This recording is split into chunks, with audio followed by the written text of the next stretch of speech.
Bom dia, meus irmãos, graça e paz. Estamos de volta, né, a nossa série, né, de estudos, né, de doutrinas, né, doutrinas bíblicas, para que nós possamos nos edificar como igreja, né. Saímos da revista agora, né, Tão Grande Salvação, doutrinas importantíssimas, né, bases aí para a nossa fé cristã, e que, né, aprendemos muito nesse período, né, nós que estamos aí tendo o privilégio de poder passar esse conhecimento, desenvolver, né, os nossos dons, nossos talentos que o Senhor tem nos dado, e cooperando, né, com a igreja, que o foco, né, da nossa fé em Cristo Jesus é nós edificarmos uns aos outros, né, que é o projeto que a igreja desenvolve. Nós temos que, cada um com o seu dom, se colocar à disposição do Senhor, para que o Senhor possa estar usando da maneira que o Senhor quiser. E não podia ser mais sugestivo, né, a lição, né, a revista dessa nova etapa da nossa vida, né, que está sendo construída aí a nossa base cristã, né, a nossa vida cristã, que é sobre doutrinas, né, que é a nossa revista, o nome dela Edificaria Minha Igreja, né? Aí tem como se fosse um tijolinho ali, né? A pessoa segurando o tijolo, né? Então vamos aprender muito, tenho certeza disso, né? Nós vamos aprender a nos relacionar como igreja, nós vamos saber quais são as características de uma igreja que realmente é a igreja de Cristo nesse novo tempo, né? Esse tempo neotestamentário, no qual, né, as igrejas, né, que estão hoje, elas devem seguir o exemplo da igreja primitiva e seguir os passos, né, o qual o Senhor lhe direcionou, lhe conduziu, dando as doutrinas dos apóstolos, para que nós fôssemos fiéis a ela e pudéssemos viver nessa comunidade, a qual já está, né, desde no Antigo Testamento. Deus já dá indícios, né, de como que deveria seguir essa comunidade, né? Essa comunidade que teria como alvo e objetivo adorá-lo, né, e se santificar, né, desse mundo tão corrompido, e que nós vamos aprender juntos, né, meu irmão? E aqui nós temos o que vai dizer, né, sobre qual assunto, né, que nós vamos tratar, como se fosse o prefácio, né, da nossa revista. Então eu vou estar lendo, tá? Edificaria a minha igreja. Na ocasião da grande confissão de Pedro a respeito da pessoa de Cristo, o próprio Senhor descreve a razão da sua vinda. Edificarei a minha igreja, que está em Mateus 16:18. Que conforto saber que a minha igreja não pertence a nenhum homem. Não é a igreja do pastor fulano de tal, mas é a igreja de Cristo, a qual ele comprou com seu próprio sangue, que está em Atos 20:28. É a sua igreja que Cristo está edificando. Em Efésios 5:25 e 27, Paulo resume todo o compromisso que Cristo tem para com a igreja. Ele a ama e a purifica do pecado, e está esperando-a para ser uma igreja gloriosa. A igreja é do Senhor Jesus Cristo, que deseja apresentá-la a si mesmo, sem mácula nem ruga, porém santa e sem defeito. Tristemente, na história da igreja, essa glória nem sempre é refletida na igreja local.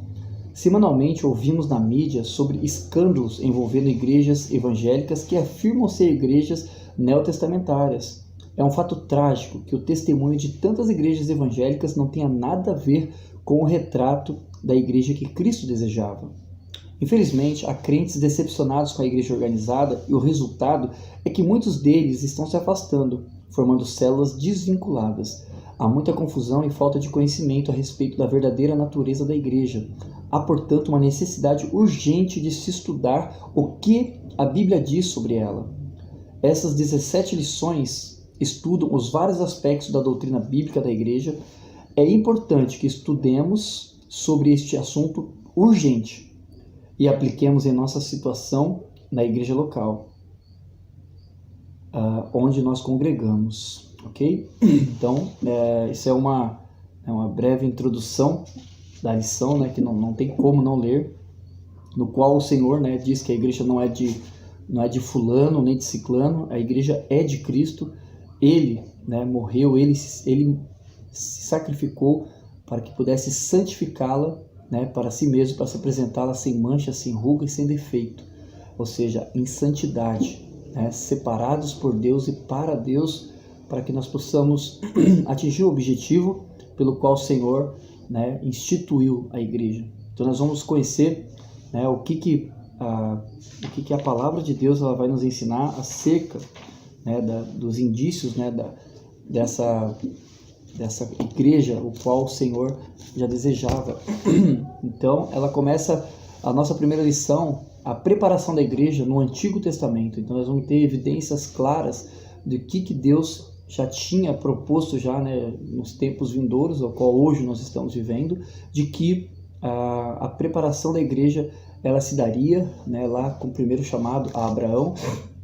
E através de Abraão ele fala que todas as famílias, né, todas as nações da terra serão benditas, né? E ele faz uma promessa, né, para Abraão. E essa promessa hoje ela nos alcança.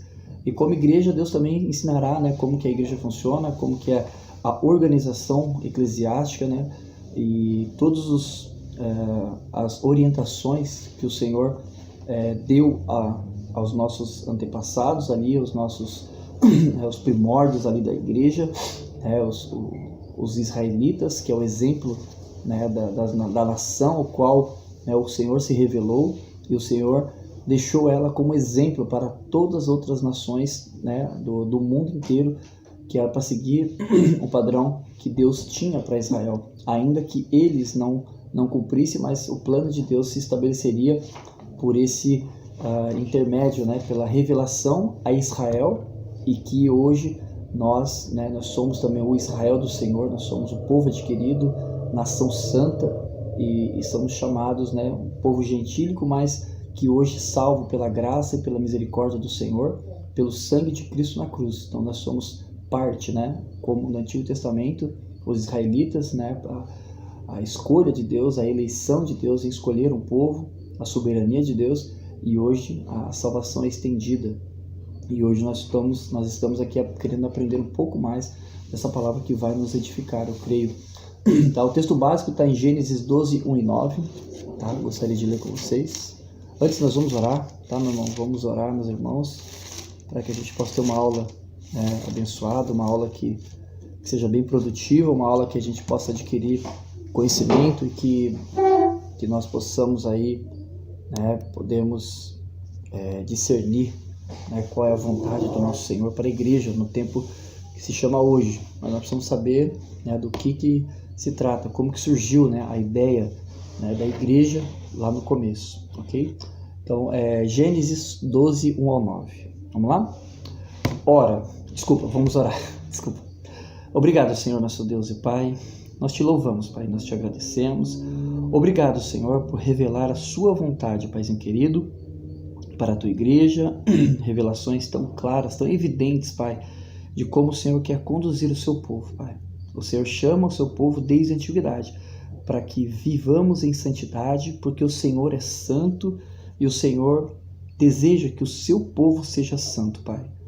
Que nós possamos discernir, Deus, de como que essa palavra ela deve ser aplicada em nossa vida, de maneira que possamos entendê-la e ser, Senhor Deus, um estilo de vida que nós possamos ser a igreja gloriosa, Pai, a igreja a qual reflete a glória e a presença do Senhor em nosso meio.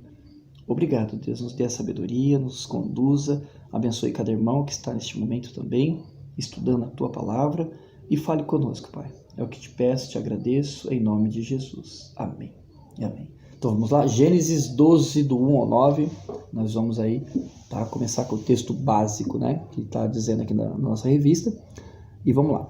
Ora, disse ao Senhor a Abrão, sai da tua terra, da tua parentela e da casa de teu pai, e vai para a terra que te mostrarei.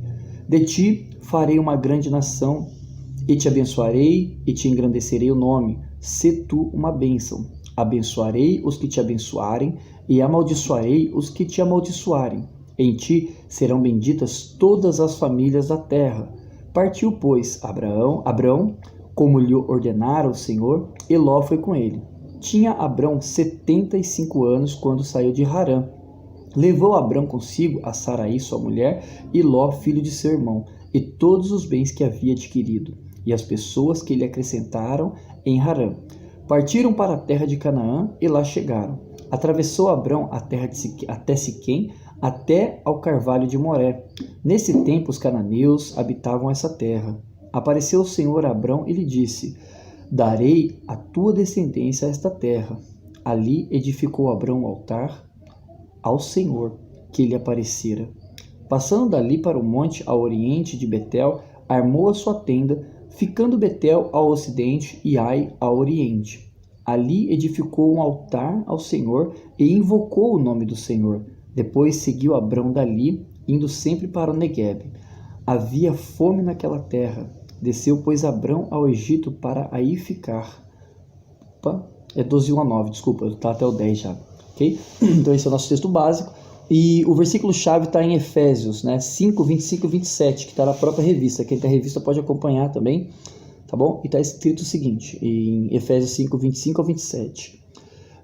Cristo amou a igreja e a si mesmo se entregou por ela, para que a santificasse, tendo-a purificado por meio da lavagem de água pela palavra, para apresentar a si mesmo igreja gloriosa, sem mácula, nem ruga, nem coisa semelhante, porém santa e sem defeito.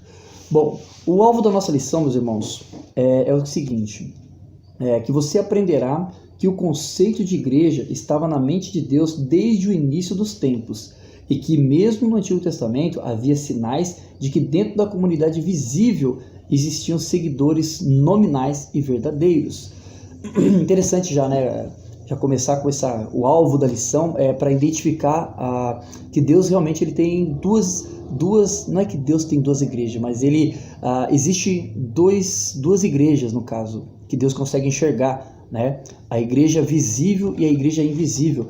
Aqui nós estamos falando da igreja, que nem cita aqui, né, o autor da lição, né, que são os seguidores nominais, né? E tem aqueles que são verdadeiramente convertidos e genuínos. Então, a lição ela vai dizer aqui, né, o alvo da lição é que nós vamos entender realmente quem são os crentes nominais e quem são os crentes também verdadeiros, ou seja, que genuinamente Deus conhece. Então, que nem nós estamos falando agora sobre o assunto. Existe uma igreja visível e invisível, porque nós não temos a capacidade de dizer, olha, aquela pessoa é salva, né? Só Deus, e a única forma de nós podemos, né, ter uma convicção de que aquela pessoa pode ser salva é através dos frutos que ela produz, os frutos do Espírito que a vida dela produz. Então isso é muito mais claro, né, e evidenciado por a pessoa salva. Então o alvo da lição nós vamos entender, né, quem são verdadeiramente, quem faz parte dessa comunidade que é chamado para fora, né? Que é o significado, chamados para fora, que nem Abraão. Abraão foi chamado para sair do meio da sua parentela, ele foi chamado para esse grande desafio, para essa comunidade, né? Que iria adorar somente a um Deus,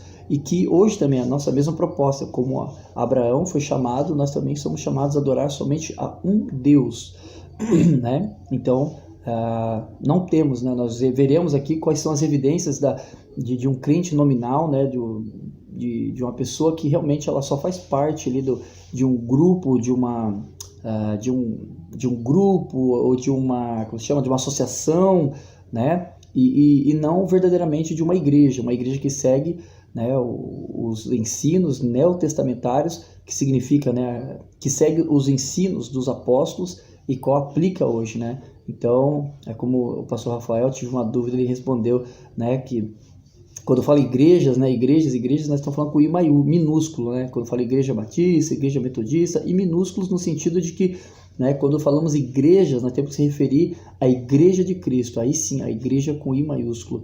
E essa igreja só Cristo conhece, porque há dentro dessas igrejas cristãos verdadeiros, genuínos, e aqueles que, infelizmente, eles não se converteram, eles não se arrependeram de seus pecados e, né, infelizmente, faz parte desse processo. É como o trigo, o joio, né, que estão ali junto, crescendo junto, mas, né, que faz parte também. Então, como a gente precisa saber e conhecendo de como funciona essa dinâmica da igreja, né, como que Deus a instituiu, nós vamos saber como nós devemos nos portar, ok? Então, o aluno será capaz de saber, né?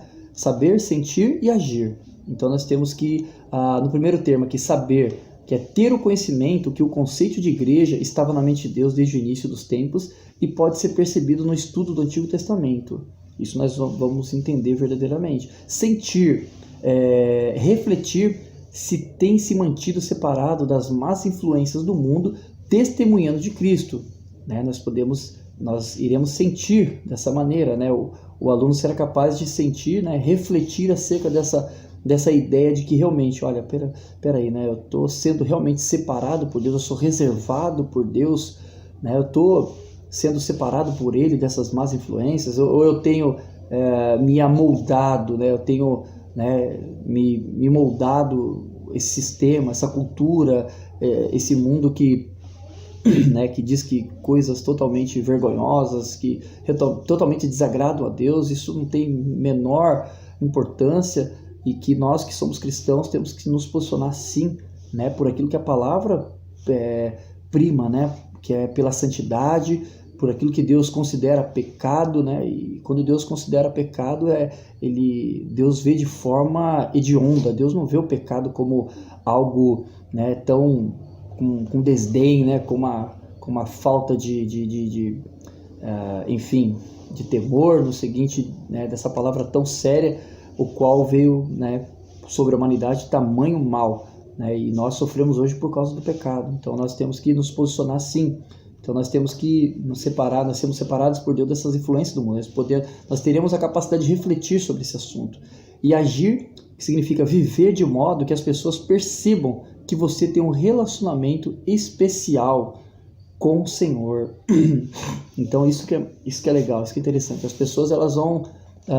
nós poderíamos ver na lição também que, né, haverá umas perguntas, né, que eu vou fazer também para vocês, e que nós iremos nos posicionar, nós iremos pensar, nós iremos refletir sobre, né, que igreja que eu tenho sido, né, será que as pessoas que vivem ao meu redor, elas têm percebido realmente que eu tenho um relacionamento especial com Deus, ou se realmente, né, isso é mais de forma religiosa, de forma em que eu não presto muito, né, não dou muito razão da minha fé, né, a qual a Bíblia fala, a palavra de Deus fala, que quando vos pedir razão da vossa fé, nós saberemos o que devemos responder, e de forma que nós viveremos, né, de forma adequada, né, com a devoção a Deus, com respeito a Deus, e as pessoas elas irão perceber isso, né, porque nós somos o perfume de Cristo. Deus nos chama para ser uma igreja o qual exala o seu perfume, né, por todas as esferas da sociedade,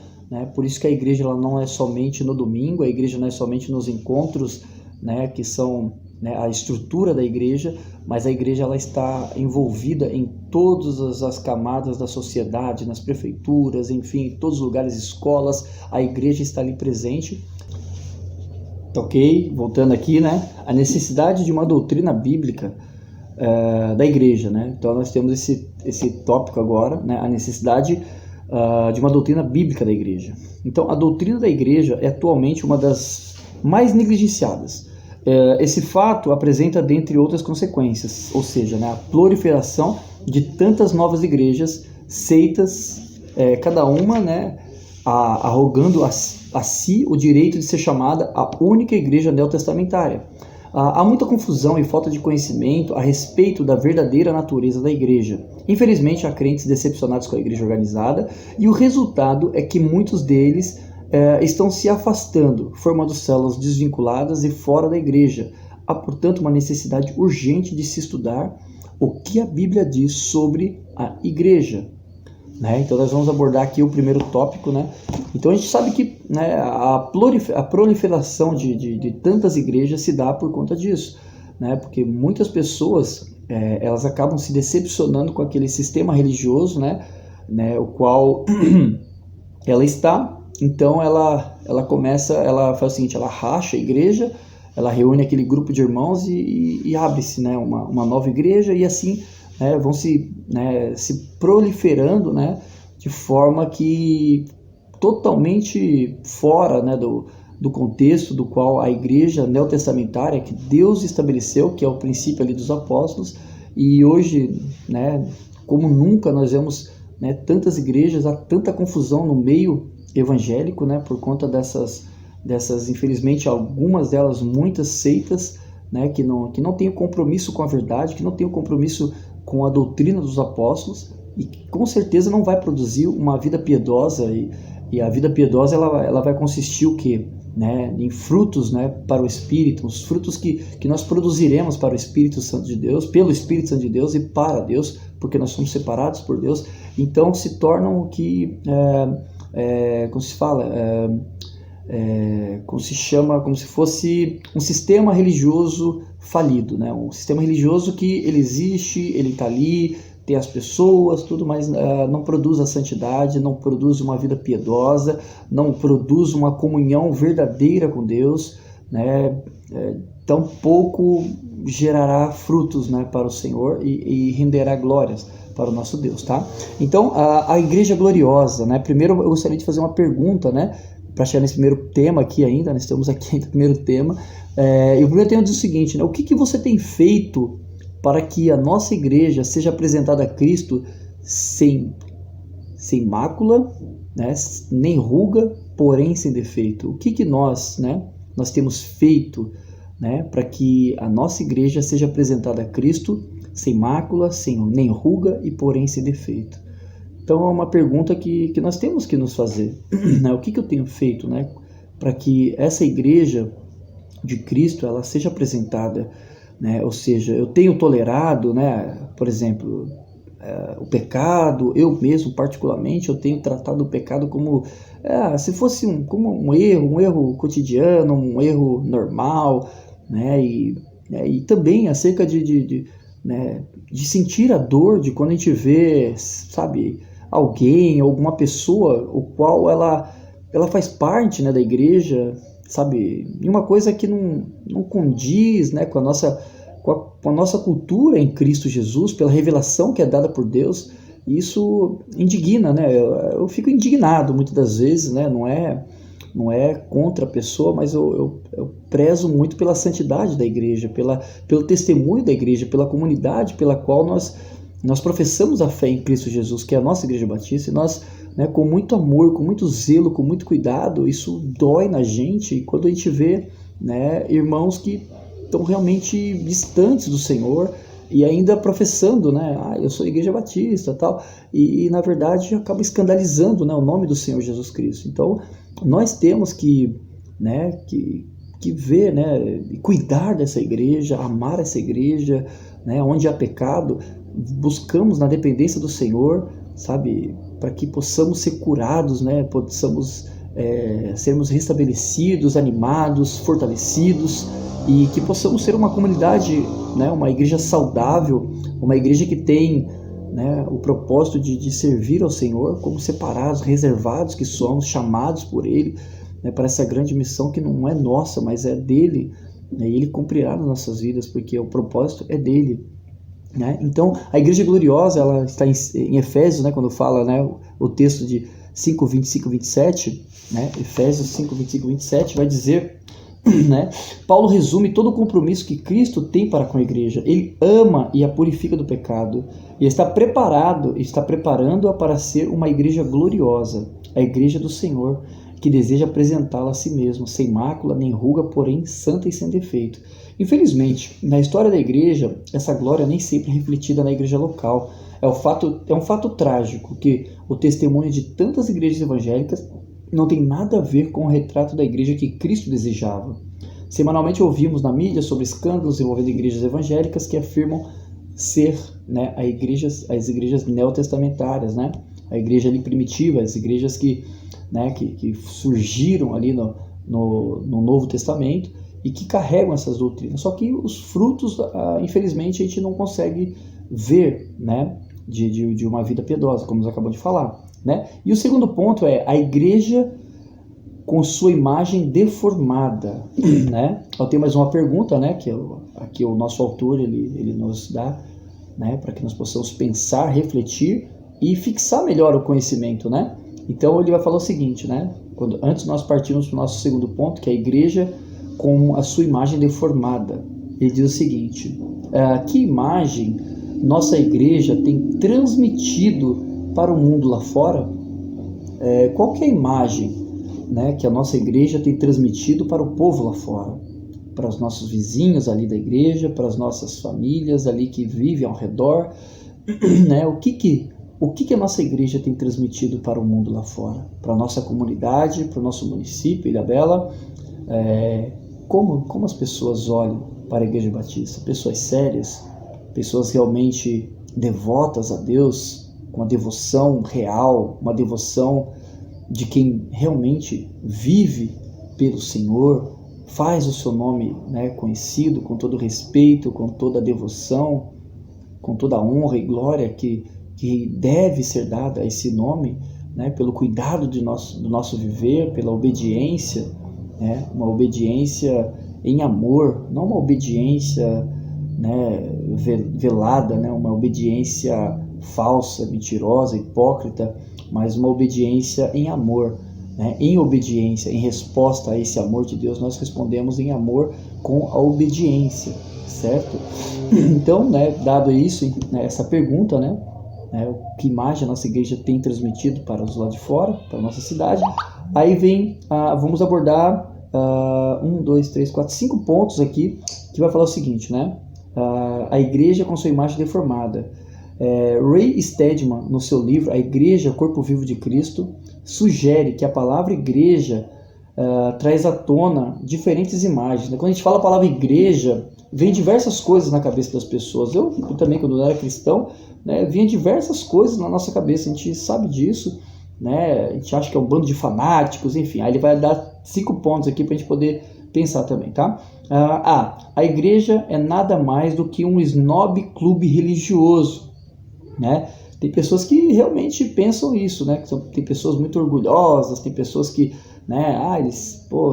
Poxa vida, esses cristãos se acham melhor do que nós, esses cristãos parece que, né, tem o rei na barriga, né? Então é uma igreja totalmente deformada, não é isso que Cristo quer. Ainda que esse povo ele tenha um conhecimento que é dado, né, não porque você merece, mas pela graça de Deus, isso não é motivo da gente poder, né, ser snob, ser arrogante, né, ser uma pessoa que não é esse o propósito de Deus, mas pelo conhecimento, a cada dia que você conhece mais a Deus, mais humilde nós devemos nos tornar por conta dessa revelação, né, por conta dessa misericórdia que Deus está derramando na minha e na sua vida. Então, quanto mais conhecedores da palavra, eu acredito que muito mais humilde nós devemos ser por conta da responsabilidade e do conhecimento desse Deus tão santo, né, que se relaciona conosco, né, através do seu Filho, somente, porque se fosse por nós não teríamos. Nós vemos isso no Antigo Testamento, né, qual que era o grau de intimidade, né, que a pessoa ela até desejava ter com Deus, mas Deus ele se revelava e se relacionava através dos sacerdotes, através dos seus sacrifícios, né, sacrifícios pontuais ali, né, pela culpa, sacrifícios por tantas coisas. O livro de Levítico vai falar, né, são tantas coisas que era tão difícil a pessoa se relacionar com Deus, né, e tinha que ter todos esses ritos que era cobrado ali para que a pessoa não fosse realmente fulminada por Deus, e Deus exigia dela, né, todos esses rituais para que ela se aproximasse de Deus. E hoje, né, nós temos a oportunidade de podermos adorar esse Deus de forma clara, de forma, né, nós não temos que carregar nenhum animal, pois o sacrifício que Deus requeria foi aceito, foi agradável, que foi o sacrifício de Cristo, e que nós hoje, né, nós temos acesso, né, ao trono do Pai, e é isso que nos motiva, isso dá maior alegria. B. A igreja é um grupo de ação política lutando contra os males da sociedade. Isso aí nós nos identificamos ainda mais agora, na véspera, né, de eleições. Agora, se nós pudéssemos, aqui na igreja agora está aberta e tal, mas antigamente, né, nas antigas eleições aí, breve, nós vimos aquele monte de candidatos, né, invadindo as igrejas né, e infelizmente algumas igrejas elas tomam partido por pessoas dentro da própria denominação e ali, né, nós somos desse fulano, mas surgiu outro candidato, nós somos desse, acaba surgindo briga, contenda dentro desse lugar ao qual Deus, né, instituiu para que as pessoas fossem separadas do pecado. e há um viés totalmente diferente, né, dentro dessa comunidade, ao qual deveria priorizar, né, a expansão do seu reino, a divulgação da palavra de Deus, o viver em santidade, mas, né, a razão ela se torna política primeiramente, e isso é terrível, isso é terrível. Né? O C, né, a igreja é uma espécie de sala de espera para as pessoas que estão aguardando o próximo ônibus para o céu. Né? Tô lá, tô aguardando, né, uma hora que Deus vier, sabe? Não é isso, né? A igreja é o organismo vivo, né? O organismo que não para, um organismo que está, né, em missão nesse mundo, peregrinamente, né? Nós não somos desse mundo, então nós temos a missão de proclamar, de viver, de ensinar, né? Primeiramente em nosso lar, ensinar os nossos filhos a palavra de Deus, como diz lá em Deuteronômio 6, né? Nós devemos, né, ao deitar, né, ao caminhar, estar onde nós estivermos, né, estarmos sempre passando a palavra de Deus adiante, né, através dos nossos exemplos, através, né, da palavra de Deus, inculcando os nossos filhos acerca, né, dessa tão maravilhosa experiência que Deus nos deu, né, nos tirou, né, desse mundo corrompido, assim como o povo de Israel tirou do Egito, né, de tantas abominações, né, adorações a tantos deuses, que nós também tínhamos também, adoração a esses deuses, e que hoje nós, libertos, né, separados, chamados, reservados para o Senhor, para o serviço dele, para a glória dele, tá ok?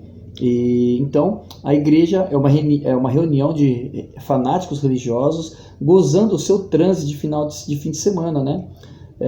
Pessoas que pegam e, né, passam nas igrejas e vê aqueles transes, né? Pessoa totalmente tomada, né, por tantas situações ali, e a pessoa olha e fala, só um bando de religiosos, mas que não reflete nas suas vidas aquilo que realmente esse transe, né, essa tamanha devoção que dentro da igreja demonstra, mas fora não demonstra nada, e que não diz muita coisa, né? Então a igreja é um lugar de barulho forte, com bateria e som, que vive prejudicando a paz da mesma vizinhança que deseja ganhar para Cristo. Tipo, já começa, né, nós estamos vendo aqui a igreja com sua imagem deformada, né? Ao invés dela, né, ganhar esse povo, né, que é o vizinho, que é essa turma que mora em volta, a liderança da igreja vive brigando com os vizinhos, vive brigando com um, com o outro, com tal, e não é esse o propósito de Deus, nunca será, né? Então vamos lá, aplicação para a nossa vida, né? Que imagem nossa igreja tem transmitido para o mundo lá fora, né? Tem justificado algumas das amargas acusações contra ela levantadas?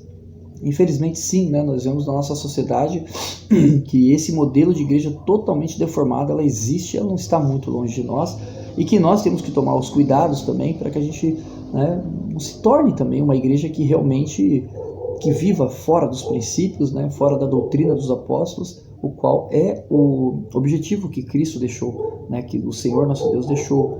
A igreja verdadeira, graças a Deus, através dos séculos, sempre tem havido um remanescente fiel, uma força em favor do bem, uma luz no meio das trevas, sal dentro da sociedade, retardando a propagação da corrupção moral e dando um novo sabor à vida. Este remanescente é a igreja que queremos ser.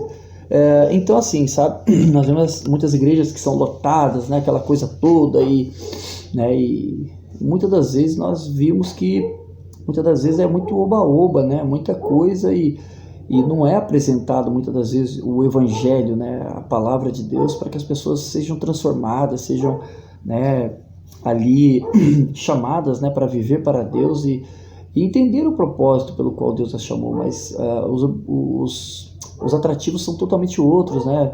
Nós vemos ali hoje na Barra Velha, você passa aqui, a gente passa aqui na Barra e vê, né, igreja do milagre urgente, igreja como se chama, da libertação, culto da libertação, culto da cura, culto de não sei o que.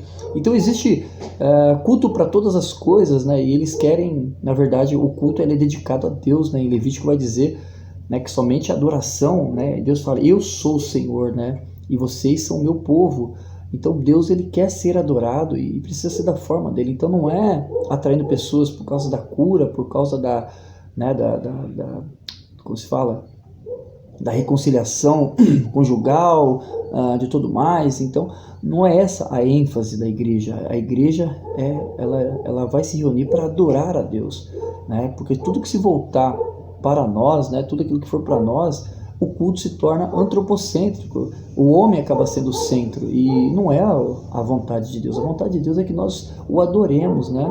Que os louvores sejam entoados em louvor a Deus, que a comunidade cristã ela entoe esse louvor, né? Como nós nos reunimos ali, eu aprendi que a nossa reunião de fim de semana é o ápice, né, da nossa semana, é o culminar ali do auge daquilo que nós vivemos na semana, né, diante da face de Deus, adorando, glorificando com cada ato da nossa vida, com cada atitude, né, com cada pensamento que nós tivemos. Então ali reunimos todos ali para que, sabe, isso seja algo tão glorioso, sabe, um culto a Deus, né, onde pessoas que adoram esse Deus. Então o culto não é para mim, não é para você, não é para a gente se sentir melhor, mas é um ato de adoração a Deus, adoração legítima, porque Ele conhece, né, a igreja visível, né, e Deus ele também conhece a igreja invisível, de crentes genuínos, crentes verdadeiros, comprometidos, arrependidos, né, que sabem, né, que Deus ele sonda, né, os mais profundos pensamentos, né, a intenção do nosso coração. E Deus sabe quem que é essa igreja verdadeira, e que nós possamos realmente entender essa verdade e caminharmos, né, diante do Senhor com esse temor reverente, com devoção, né? No meio voltando aqui, né? No meio da raça decaída e corrompida, Deus sempre teve um remanescente separado e santificado para viver em comunhão com Ele e testificar dele. Uma frase aparece várias vezes nas Escrituras: serei vosso Deus e vós sereis o meu povo. Isso é lindo, gente. E sereis o vosso Deus e vós sereis o meu povo. Desde o começo, Deus propôs criar para si mesmo um povo particular, que no Antigo Testamento era a nação de Israel, e no Novo Testamento somos nós, a igreja do Senhor. Então, o chamado de Abraão. Na história do Antigo Testamento, o povo peculiar de Deus começa com a escolha e chamada de Abrão, como nós lemos, né, em Gênesis 12, 1 e 2, né, que o Senhor chamou Abrão, né, sai da tua terra, da tua parentela, da casa do teu pai, e vai para a terra que te mostrarei. De ti farei uma grande nação, e te abençoarei, e te engrandecerei o nome, se tu uma bênção. Né? Então, o chamado de Abrão. Então, a igreja começa ali com o chamado de Abrão. O plano de Deus para Abrão. Deus tinha... Abraão. Eu estou lendo na Bíblia, mas aqui já está como Abraão, certo? Então tá. O plano de Deus para Abraão. Deus tinha um grande plano para a vida de Abraão. Que ele fosse uma bênção. Através dele e de sua descendência, a graça de Deus para toda a humanidade, vista na criação e que foi destruída na queda do homem, seria restaurada e cumprida. Então Deus, o plano já da redenção, ele começa em Abraão, que seria o descendente, né, daquele que viria e esmagaria a serpente, aquele que viria e cumpriria a lei e todos os profetas, o qual é o Senhor Jesus Cristo. E da descendência de Abraão, Deus suscitaria, levantaria esse Redentor, a qual, né, salvaria, né, o seu povo, redimiria, né, pela sua vontade, graça e misericórdia, e restauraria aquilo que não houve, né, no caso de Adão. Adão, né, como Adão pecou, né, toda a raça humana ela foi condenada a viver distante de Deus, a não ter um relacionamento com Deus. E Deus, através de Abraão, ele vai restaurar, né, nos tempos vindouros, né, com a vinda do Senhor Jesus Cristo, essa comunhão que Deus ele sempre quis ter com o homem e tinha com Adão, certo? As exigências do plano. Primeiro, ele falou para Abraão, sai da tua terra, né? Então Abraão morava em Ur dos Caldeus e era uma cidade populosa, pecaminosa, violenta e uma cidade imoral. Naqueles tempos já a imoralidade já imperava, né? Vamos notar o que Deus pediu a Abraão, que o chamou. O que Deus pediu para ele? Olha, vai para a terra que te mostrarei. E Deus começa a estabelecer um povo da aliança para si mesmo. E Deus começa agora, né, através de Abraão, né, que vivia numa cidade totalmente corrompida, idolatria e tudo que não presta, né, não. E Deus chama Abraão e, né, pela sua né, vontade somente. Então tá, o progresso do plano redentor de Deus é evidente ao separar Abrão e transformar Israel em uma grande nação. Como Abraão, somos chamados para fora e para ir ao mundo, né? Abraão e também a igreja, né? Nós somos, né? Há uma tipologia aí, né? Que a gente pode também, né? Colocar juntos, né? Que assim como Abraão saiu, nós também temos que sair. Nós somos chamados para fora, né? A esfera do plano, todas as famílias da terra.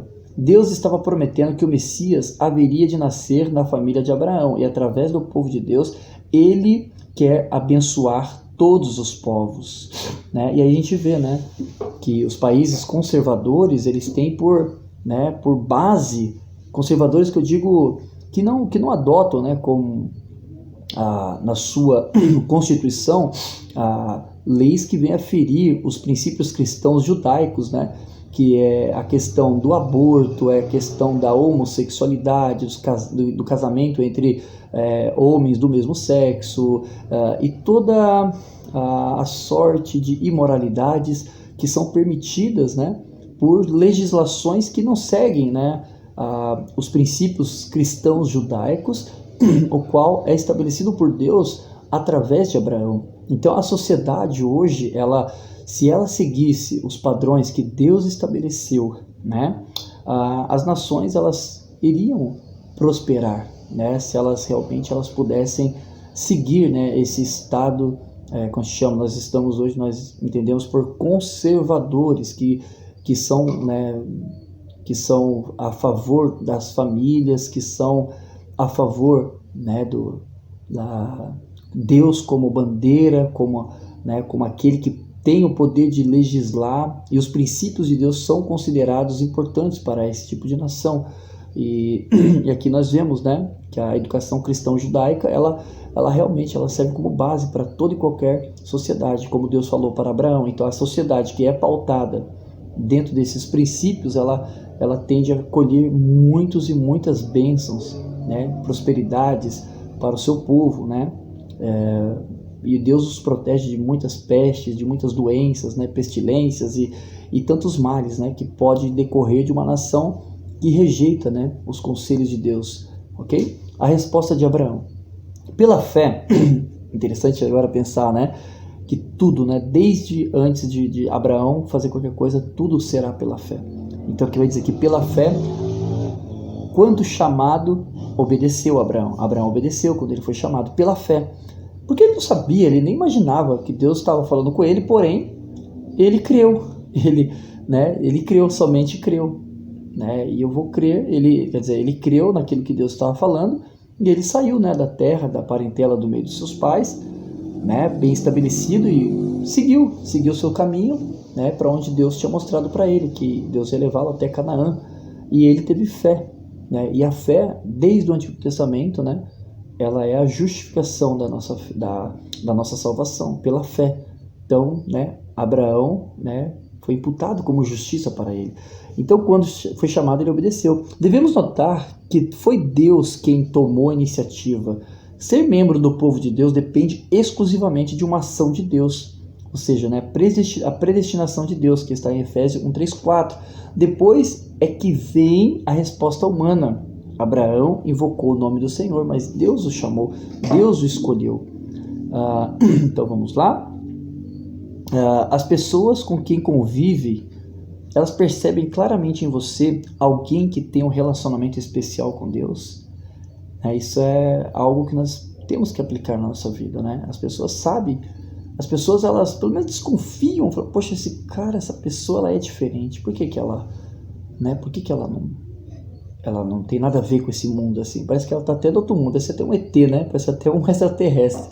Até eu falo para minha filha, minha filha, a gente conversa muito, né? Eu falo, olha, se alguém chamar de ET, filha, realmente, nós somos um ET mesmo, nós somos extraterrestres, nós não pertencemos a este mundo.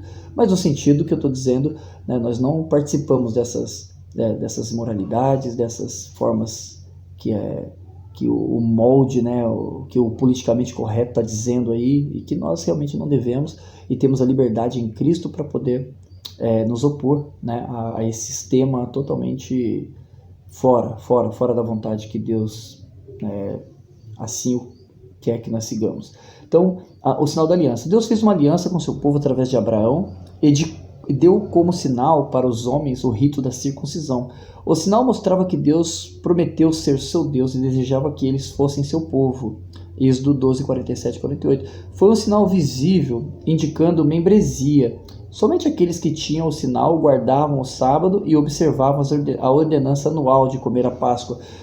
Por estes sinais, era fácil para os outros distinguirem os israelitas. Ficou claro que esta era uma comunidade com quem Deus, pela sua providência e graça, teve um relacionamento especial. Então, as nações ali, os povos que estavam ao redor, né, de Israel, sabia que Israel era um povo diferente, que Deus, o Deus dos hebreus, né, o Deus dos israelitas, ele era, né, respeitado ali pela atitude também, né? Então Deus realmente se fazia conhecido no meio daquele povo, né?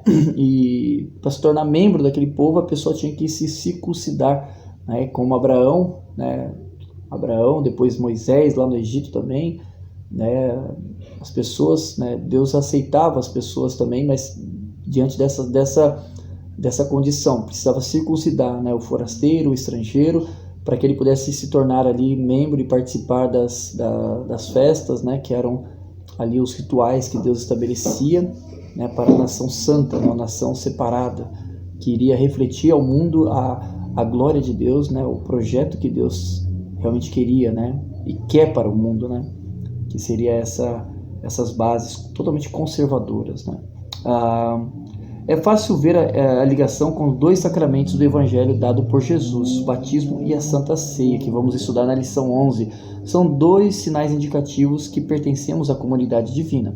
Distinção entre membro nominal e verdadeiro. Aqui é um assunto interessante.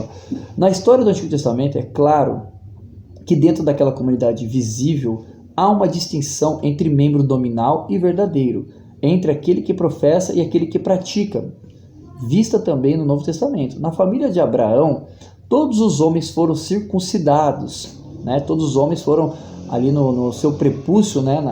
na pelezinha da genitália masculina, era feita uma incisãozinha, né? E aquilo ali era feito como era chamada, né, circuncisão, aonde o povo, né, se tornava membro e parte, né, daquela comunidade, e que Deus exigia isso, né? Então, Deus, ele realmente exigia. Então, naquele meio daquele povo, todos eram circuncidados, né? Todos ali faziam parte, eram membros, mas Deus, ele realmente conhecia quem era realmente os seus filhos e que evidenciavam esse relacionamento com ele. Então, não era, né, não tem como esconder, não tem como a gente viver uma vida totalmente fora da vontade do Senhor e, poxa vida, tá certo, não, Deus me aceita a si mesmo porque Deus é amor. Não é dessa forma. Não é do jeito que eu penso, do jeito que eu quero, mas do jeito que Ele quer, do jeito que Ele planejou, não do nosso jeito, certo? Entre todos os membros da casa de Abraão, somente Isaac foi o descendente verdadeiro. Não foi por causa do sinal externo da circuncisão que Isaac conseguiu fazer parte da herança divina, pois todo o povo possuía a circuncisão e descendência de Abraão. Isaac possuía ainda a eleição, a promessa de Deus e o nascimento sobrenatural. Em Romanos 4, 9 e 17, Paulo argumenta que Abraão gozava das bênçãos da justificação pela fé antes de ser circuncidado. Então, né, já deixa bem evidenciado que desde o Antigo Testamento, né, Deus já trabalhava de forma bem evidenciada, que é pela fé. Então, Abraão, antes de ser circuncidado, ele já gozava de uma relação especial com Deus. Por isso é muito importante diferenciar entre o nominal e o genuíno, entre a igreja visível e a igreja invisível. Muito interessante. Entre a igreja formal, cuja membresia pode ser numerada, e a membresia espiritual, que no caso ela só é conhecida por Deus. Então é muito interessante, é muito louco a gente pensar nisso tudo, né?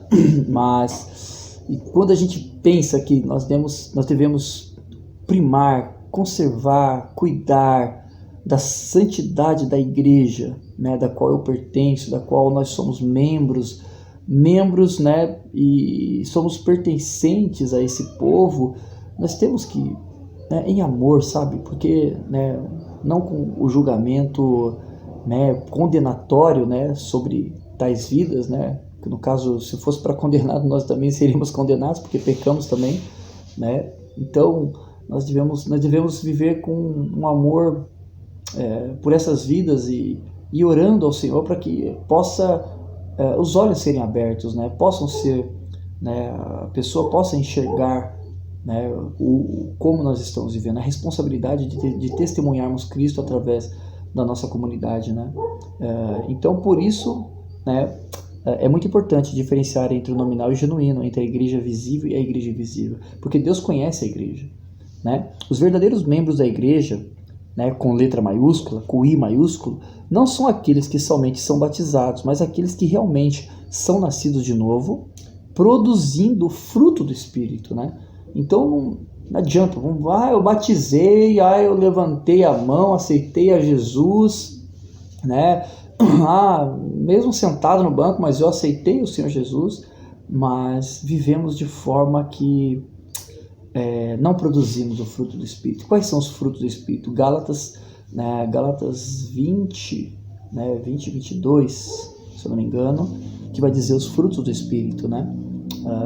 E aí nós devemos ver, né, se nós estamos produzindo os frutos do Espírito ou se nós não estamos produzindo os frutos do Espírito.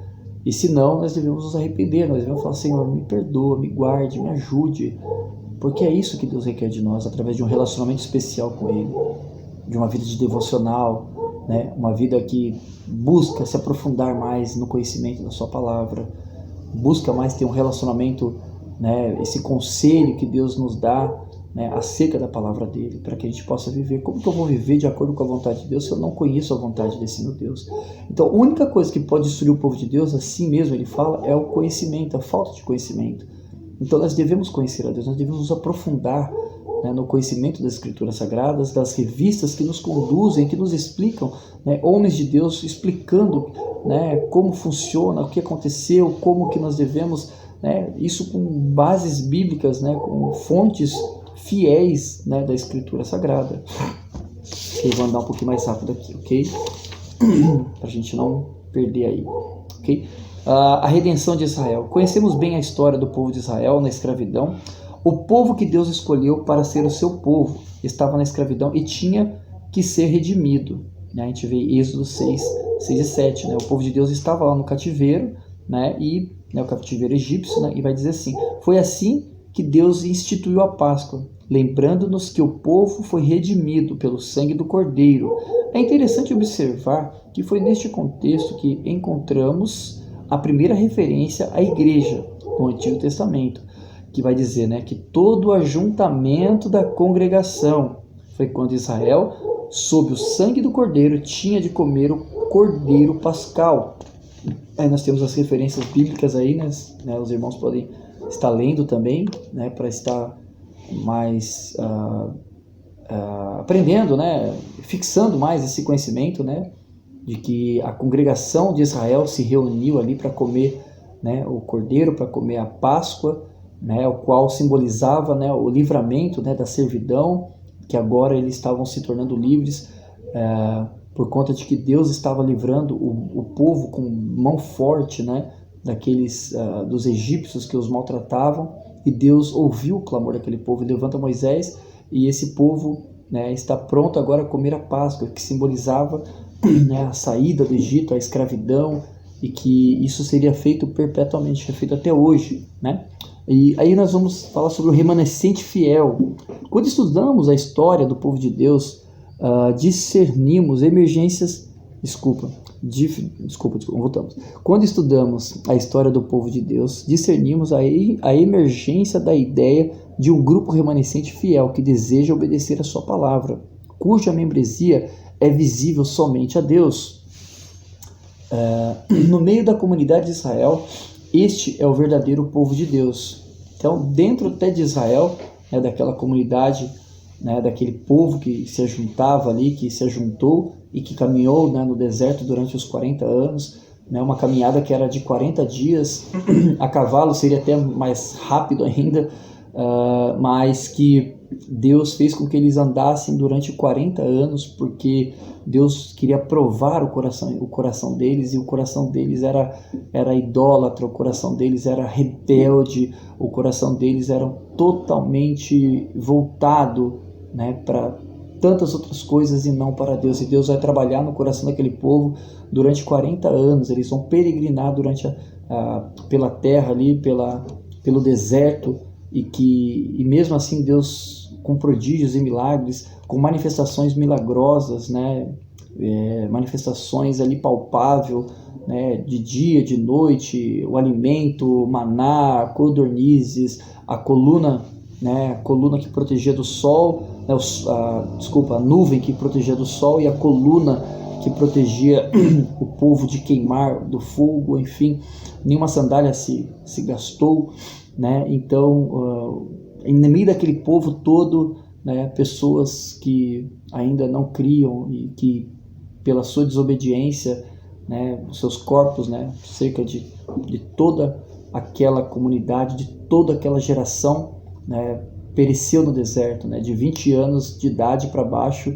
Esses não entraram na Terra Prometida, tiveram os seus corpos espalhados pelo deserto, porque assim fez o Senhor, né, tratou, o Senhor instruiu, o Senhor deu os mandamentos, o Senhor em Deuteronômio repete a lei para que eles possam andar, e repete a lei de maneira mais minuciosa.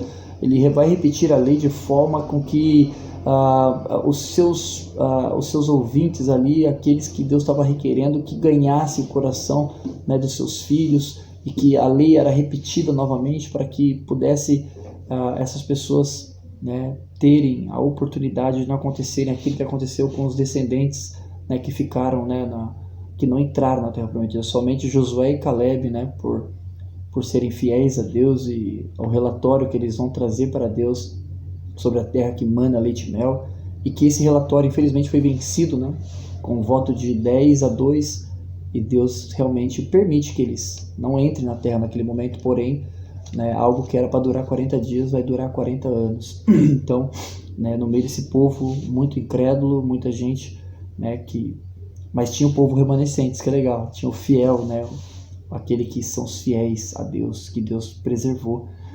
Elias achava que estava sozinho, né, mas havia 7.000 homens que não eram visíveis ao homem, somente a Deus. Temos que reconhecer que nem nós, nem nossos líderes, como Elias, podemos dizer que quantos são os membros fiéis? A igreja é visível somente a Deus. Essa dificuldade a gente poder ver, assim como Elias, né? Elias ali, ele olha, ó Senhor, só restou eu, né? Que ele vai dizer, só que Deus falou, olha, não, você está totalmente enganado. Que a igreja, que nem, tá vendo? A igreja era, Elias estava olhando, poxa, era somente ele, o único profeta, né? E só ele estava vivo. Elias, grandes prodígios, grandes maravilhas fez, né? Derrotando os profetas de Baal, enfim, e tantas coisas mais, né? E aqui nós vemos o seguinte, né? Que ele vai dizer o seguinte, que não, né? Existem mais 7.000 homens, ou seja, a igreja, que é o homem, era visível, mas para Deus, né, invisivelmente, Deus sabia quem eram os cristãos, os que o adoravam, os que temiam a Deus e tinham fé em Deus, e esses eram mais de 7.000 homens, ok? Isaías, tá terminando, tá, gente? No tempo dele, os israelitas estavam formando alianças com poderes estrangeiros, consultando necromantes. Olha só, né? Isso aqui é muito interessante, desculpa, mas, cara, Isaías, no tempo dele, os israelitas estavam formando alianças com poderes estrangeiros. E esses povos estrangeiros, né? E os israelitas não eram para ter aliança com esse povo, né? Deus era, o regime que Deus estabeleceu para eles era o regime teocrático, um regime no qual tinha um Deus que dava as instruções através dos profetas. Mas aquele povo, né, eles estavam consultando, né, a aliança com o povo que eles estavam fazendo, eram povos que faziam consulta à necromancia, né, que vamos dizer hoje como que nós podemos dizer, o que é necromancia hoje, nos tempos de hoje? Aí vai dizer o seguinte, ó, como há membros de igreja hoje que consultam horóscopos. Isaías formou um grupo de discípulos fiéis a Deus e a sua palavra. Então, assim, sabe, nós vemos hoje uma igreja, né, posso até testemunhar, né, não vou citar nomes, mas esse tempo atrás fui cortar o cabelo e tal, um rapaz até cristão, né, pelo fato, né, que está apontando aqui para mim, está parecendo mais crente nominal, né, cortando meu cabelo, tal, e conversando com uma outra pessoa que estava atrás, né, outro cliente dele lá. E ele falou, olha, eu como um taurino, rapaz, eu como bastante, eu não sei o que, tal. E eu olhando, eu falei, meu Deus, mas isso não era até membro da igreja nossa, batista, tal. E esse rapaz, ele falou desse jeito, sabe?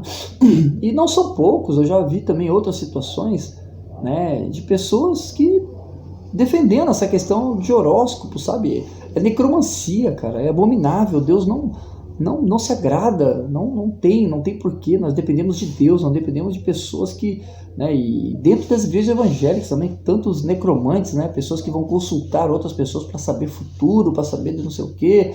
Então é um meio muito complicado se a gente não se ater, né, aos conhecimentos que Deus estabelece na palavra dele do que significa ser igreja, né? Qual que é o papel fundamental da igreja no mundo de hoje? Senão nós seremos enganados, seremos enredados aí por todas essas coisas que estão aí. Então, vamos lá.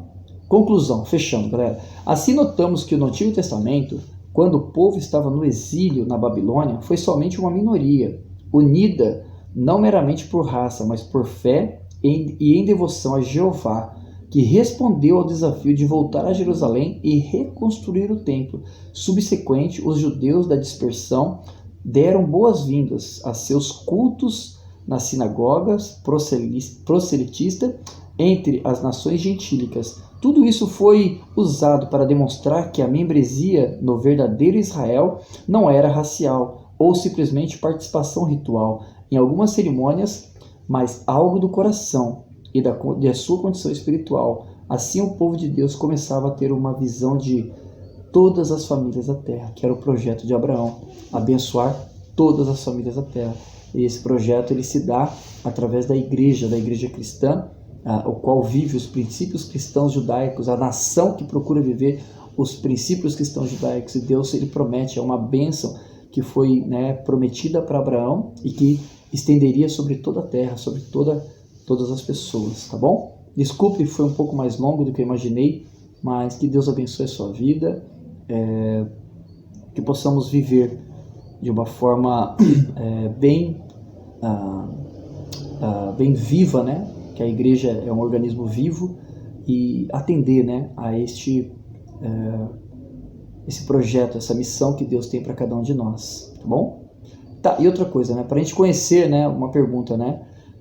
Para a gente conhecer uma igreja que conduz à salvação, né? Tem pessoas que falam, mas qual que é a igreja que conduz à salvação? Quem que vai me conduzir? Quem que vai me levar numa igreja? Como que eu posso conhecer uma igreja que conduz à salvação? E aí, para encerrar, né? Eu anotei aqui, para conhecer uma igreja que conduz à salvação, nós precisamos observar pelo menos 3 características. Essas características elas se encontram em Apocalipse 14:12, tá? Que ela fala o seguinte, né? A igreja que guarda os mandamentos de Deus e tem a fé em Jesus, né? Guarda os mandamentos de Deus e tem a fé em Jesus, tá? Isso são igrejas que neotestamentárias. E nós temos também, né, o terceiro ponto, que aí nós temos o terceiro ponto, a terceira característica, que está em João 13:35, que vai falar o seguinte, ó: nisto conhecerão que sois meus discípulos, se vos amardes uns aos outros. Nisso conhecerão que sois meus seguidores, né? Então são essas 3 características, né, que vai dizer se essa igreja é realmente bíblica, ela realmente crê na doutrina dos apóstolos, ela tem que ter pelo menos as 3 características, tá? Que a gente pode pontuar. E essas 3 características, ela é o quê? Ela guarda os mandamentos de Deus, ela tem a fé única em Jesus e ela se ama. Então, esses 3 pontos. Que nós possamos, né, dentro desses 3 pontos, a gente entender verdadeiramente o que é ser igreja. Temos que nos amar, porque as pessoas saberão que essa igreja é verdadeira. Nós temos que guardar, né, aquilo que Deus, a instrução, os conselhos que Deus está nos dando.